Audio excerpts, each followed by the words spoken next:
Well, whether you live out in the city, the suburbs, maybe out in the country, one thing is true for all of us. There are dogs everywhere. And not everybody's a dog person. Well, in some cases, not all dogs are people, I guess you'd say. So whether you have a furry friend or not, it's a good time to revisit the legal rules around dog ownership and dog bites, which do happen. And for that, Tom Sinus from Sinus Dramus Law Firm joins us. Hey, Tom. Hey, Todd. How you doing? Good. I own 2 dogs, so I'm hoping I'm following all the rules correctly. What are some of the simple legal rules for dog ownership? Okay. The 2 most basic: license and leash. We have a state law that, of course, requires dogs that are over the age of 6 months to be licensed. And then we also have in that same state law a requirement that dogs cannot be off a leash. They can, of course, be walked by their owner. They can be in public, but they need to be on a leash. That's from state law. Now, in local laws or municipal ordinances, we have some concepts that build on this. So like in the city of Grand Rapids, for example, of course, your dog has to be leashed, but if you're in a park, the leash can't be longer than 8 feet long, for example. Where you go to get your dog license, for example, that will change from locality to locality. But I think the 2 most basic ones that can be somewhat easy to overlook or maybe forget are both the license and the leash rule. So 2 things to remember, dog owners: get them licensed, get them leashed. Those things have to happen. I mentioned in the intro that sometimes dog bites do happen. When I was a young teenager, I was bitten by a Great Dane. So I know these things happen. What's the law say about dog bites? Very important, especially in Michigan, because our law is somewhat unique.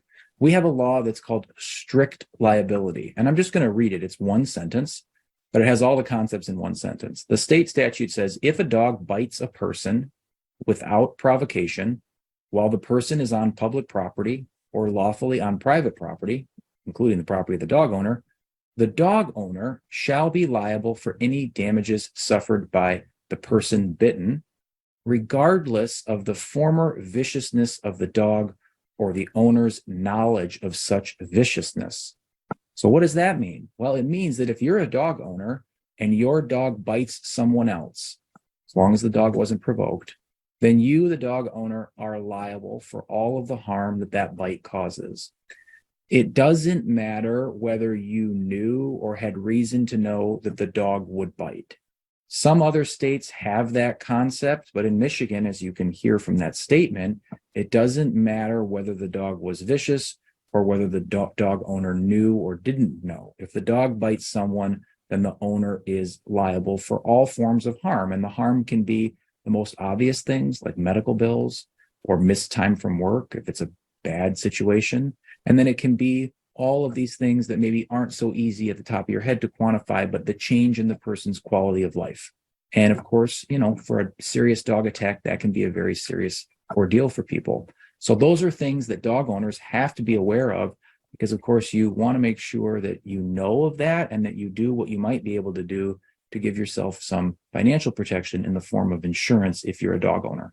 Yeah, I was going to jump into that. Pet insurance, it's out there, not just for taking care of your dog.